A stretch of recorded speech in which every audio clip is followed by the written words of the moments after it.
నంద్యాల జిల్లా పాణ్యం నియోజకవర్గంలో నేడు సామాజిక సాధికార బస్సు యాత్ర నిర్వహించనున్నారు. ఎమ్మెల్యే కాట్సాని రాంభూపాల్ రెడ్డి ఆధ్వర్యంలో సామాజిక సాధికార యాత్ర నిర్వహించనున్నారు. కల్లూరు మండలం చెన్నమ్మ సర్కిల్లో సామాజిక సాధికార బస్సు యాత్ర బహిరంగ సభ నిర్వహిస్తారు. అయితే కేఎస్ఆర్ కన్వెన్షన్ హాల్లో మేధావులు, ఎస్సీ, ఎస్టీ, బీసీ, మైనార్టీ పెద్దలతో మంత్రులు, ప్రజాప్రతినిధులు సమావేశం కానున్నారు. మధ్యాహ్నం కన్వెన్షన్ హాల్ నుంచి చెన్నమ్మ సర్కిల్ వరకు బైక్ ర్యాలీ నిర్వహించనున్నారు. చెన్నమ్మ సర్కిల్లో బహిరంగ సభలో మంత్రులు, ఎమ్మెల్యేలు ప్రసంగిస్తారు.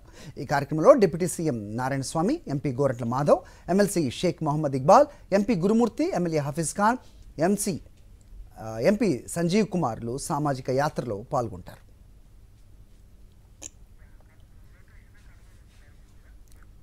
ఇదే అంశంపై మరిన్ని అప్డేట్స్ మా కరెస్పాండెంట్ లోకేష్ ఇస్తారు. లోకేష్, చెప్పండి, సామాజిక సాధికార యాత్ర నంద్యాలలో ఏంటి స్పందన, ఏంటి మెదుగున్న అప్డేట్స్? వైఎస్ఆర్ కాంగ్రెస్ పార్టీ తలపెట్టిన సామాజిక సాధికారత బస్సు యాత్రకు విశేష స్పందన లభిస్తుంది. నేడు పాణ్యం నియోజకవర్గంలో ఎమ్మెల్యే కాటసాని రాంభూపాల్ రెడ్డి ఆధ్వర్యంలో ఈ యొక్క సామాజిక సాధికారత బస్సు యాత్ర అనేది కొనసాగుతుంది. దీనిపై మాట్లాడేందుకు మనతో పాటు ఎమ్మెల్యే కాటసాని ఉన్నారు. వారితో మాట్లాడతాం. చెప్పండి, ఈరోజు ఈ వేదికగా ఏం చెప్పబోతున్నారంటారు? ఈరోజు ఈ రాష్ట్ర ముఖ్యమంత్రి మా నాయకుడు జగన్మోహన్ రెడ్డి గారు ఎస్సీ, ఎస్టీ, బీసీ, మైనార్టీలకు ఏం చేసినామో, మా గవర్నమెంట్ వచ్చిన తర్వాత 5 సంవత్సరాలతో అందరు రాజకీయ నాయకులు, అందరు పార్టీ వాళ్ళు కూడా ఈ అన్ని కులాలను కూడా మేము అది చేస్తాం, ఇది చేస్తామని చెప్పి ఊరికే మాటల వరకే పరిమితమైన పరిస్థితి ఉన్నది. కానీ జగన్మోహన్ రెడ్డి గారు మాత్రం ఏదైతే ప్రజల ముందర మాట చెప్పినారో, ఏదైతే సామాజిక సాధికారత మనం చేయాలని నిర్ణయించినాడో, ఈరోజు మనం ప్రతి ఒక్క విషయంలో కూడా మంత్రి పదవుల్లో మొదలు పెట్టుకొని మనం ఈ లోకల్ బాడీ ఎలక్షన్లు కూడా అవన్నీ కూడా మామూలుగా రిజర్వేషన్ లేకపోయినా కూడా ఈ సమతుల్యం ఉండాలనే ఉద్దేశంతోనే అందరికీ పదవులు ఇచ్చిన ఘనత ఈ రాష్ట్ర ముఖ్యమంత్రి జగన్మోహన్ రెడ్డి గారు.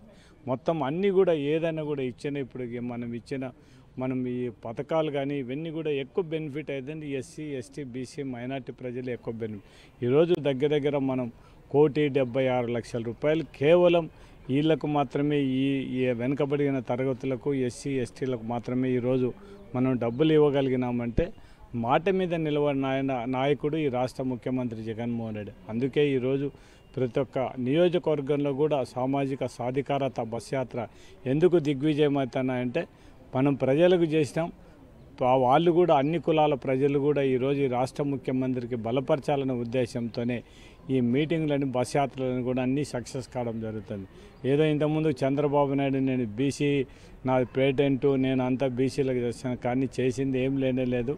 ఈ రాష్ట్ర ముఖ్యమంత్రి జగన్మోహన్ రెడ్డి గారు ఎటువంటి పేటెంట్ తీసుకోకుండానే చెప్పిన మాట మీద నిలబడి మొత్తం వాళ్ళకి ఏం చేయడానికి అవకాశం ఉంటే అవన్నీ ఇచ్చిన ఘనత ఈ రాష్ట్ర ముఖ్యమంత్రి. అందుకే మనం ఈ బస్ యాత్ర చేస్తేనే కూడా ఎక్కడ కూడా మనకు ప్రజలందరూ కూడా కలిసి వచ్చే పరిస్థితి ఉండడం జరుగుతుంది. మరి అంటే చంద్రబాబు బీసీ పేటెంట్ అని చెప్పేసి చెప్తున్నారు కదా, మరి బీసీలకు ఏం చేయలేదా? బీసీలకు కానీ, ఎస్సీలకు కానీ, మైనార్టీలకు కానీ చంద్రబాబు ఏం చేయలేదంటారా?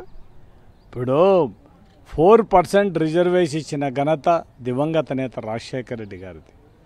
మొత్తం జగన్మోహన్ రెడ్డి గారు వచ్చి వాళ్ళ తండ్రి ఏమేమి ప్రవేశపెట్టినట్టు అవన్నీ కూడా పూర్తిగా ఫెయిల్యూర్ కాకుండా మొత్తం ప్రజలకు ఏదైతే వాగ్దానాలు చేసినారో అన్ని పాదయాత్రలో మనం ప్రజా సంకల్ప యాత్రలో ఏం చేసినాడో అవన్నీ కూడా పూర్తి చేయాలి. ఇప్పుడు లేడీస్ ఒక విషయం చూసుకున్నాం. చంద్రబాబు నాయుడు 2014లో ముఖ్యమంత్రి అయితే మీ అప్పులంతా మాఫీ చేశానని చెప్పడం జరిగింది. కానీ ఆనాడు దివంగత నేత రాజశేఖర రెడ్డి ఇచ్చే పాల వడ్డీ కూడా రాకుండా పోయే రూపాయి వడ్డీతో మొత్తం కట్టిన పరిస్థితి ఆనాటి పొదుపు లక్ష్యం. కానీ ఈనాడు ముఖ్యమంత్రి జగన్మోహన్ రెడ్డి గారు వచ్చిన తర్వాత వైఎస్ఆర్ ఆసరా, వైఎస్ఆర్ చేయూత 2019 కంటే అంత అప్పు ఉంటే అంత అప్పును కూడా 4 విడతలుగా తీర్చిన ఘనత ఈ రాష్ట్ర ముఖ్యమంత్రి జగన్. దాంతోపాటు 45 సంవత్సరాలు దాటిన అక్కచెల్లెలు, ఎస్సీ, ఎస్టీ, బీసీ, మైనార్టీ వాళ్ళకందరికీ కూడా 45,000, 45 ఏళ్ళు దాటిన వాళ్ళకందరికీ సంవత్సరానికి 18,750 రూపాయలు, 75,000 ఈ 4 సంవత్సరాలు ఇచ్చిన ఘనత ఈ రాష్ట్ర ముఖ్యమంత్రి జగన్. దాంతోపాటు ఫార్వర్డ్ క్యాస్ట్లో కూడా ఉన్నారు, వాళ్ళకు కూడా మనకు కూడా అన్యాయం జరుగుతుందని కూడా వాళ్ళకు కూడా ఈబీసీ కింద వాళ్ళకు కూడా డబ్బులు ఇచ్చిన పరిస్థితి రాష్ట్రం. అంటే అన్ని కులాల వాళ్ళని కూడా ఎవరిని కూడా తక్కువ చేయకుండా ఎవరికి ఏం చెప్పినాడో అవన్నీ కూడా చేసిన పరిస్థితి ఈ రాష్ట్ర ముఖ్యమంత్రి. ఈ అమ్మఒడి మొదలుకొని ఈ సంక్షేమ పథకాలన్నీ కూడా జగనన్న తోడు ఇవన్నీ కూడా మొత్తం మనం ఆటో వాళ్ళకి వీళ్ళకందరికీ కూడా అన్నీ చేయగలిగినామంటే మనం చెప్పిన ప్రతి ఒక్క మాట కూడా నెరవేర్చే నాయకుడు ఈ రాష్ట్ర ముఖ్యమంత్రి. మనం చంద్రబాబు నాయుడు చూసుకుంటే ఏం మాటలు అంటే ఎలక్షన్ల వరకు మాటలు చెప్పడం, ఎలక్షన్లు అయిపోతానే అవన్నీ కూడా మొత్తం మేనిఫెస్టో రిలీజ్ చేసేది కూడా ఎలక్షన్లు అయిపోతానే గెలిచిన వెంటనే ఆ మేనిఫెస్టోనే ఆన్లైన్లో లేకుండా చేసే ఘనత తెలుగుదేశంది, చంద్రబాబు నాయుడు. కానీ ఈ రాష్ట్ర ముఖ్యమంత్రి జగన్మోహన్ రెడ్డి ఒకటే చెప్పడం జరుగుతుంది, ఏదైతే మనం మేనిఫెస్టో పెట్టినామో అది మాత్రం మనకు ఒక బైబిల్, ఒక ఖురాను, ఒక భగవద్గీతగా మనం చూస్తున్నాం. కాబట్టి మనం ఖచ్చితంగా దాన్ని అమలు పరచాలనేదే ఈ రాష్ట్ర ముఖ్యమంత్రి జగన్మోహన్. అందుకే ఈరోజు అన్నీ కూడా చేయగలిగినాడు. కాబట్టి ఈరోజు 100కి 98% ఇచ్చిన ఘనత ఈ రాష్ట్ర ముఖ్యమంత్రి జగన్మోహన్ రెడ్డి. మరి చంద్రబాబు నిరుద్యోగులకు కూడా అంటే నిరుద్యోగ భృతి ఇస్తూ అంటున్నాడు. అంతేకాకుండా నెలకు సంవత్సరానికి 4 లక్షల ఉద్యోగాలు కూడా ఇస్తూ అంటున్నారు. మరి సాధ్యమంటారా చంద్రబాబుది? ఇప్పుడు ఎలక్షన్ల కోసం మాటలు చెప్పొచ్చు, దాన్ని ఎవరం కాదనం. అంటే మనం ఎలక్షన్లో అయిన తర్వాత ఏదో పని జరుపుకున్నాం, పని అయిపోయిన తర్వాత మనం చేస్తాం, లేకుండా ఏదో నాకు లాస్ట్ స్టేజ్ ఇంకా మళ్ళా నేను ఎట్లానే పరిస్థితిలో ఉన్నప్పుడు ఇప్పుడు అబద్ధాలు, ఇప్పుడు చేతగాని వానికి మాటలు మెండు.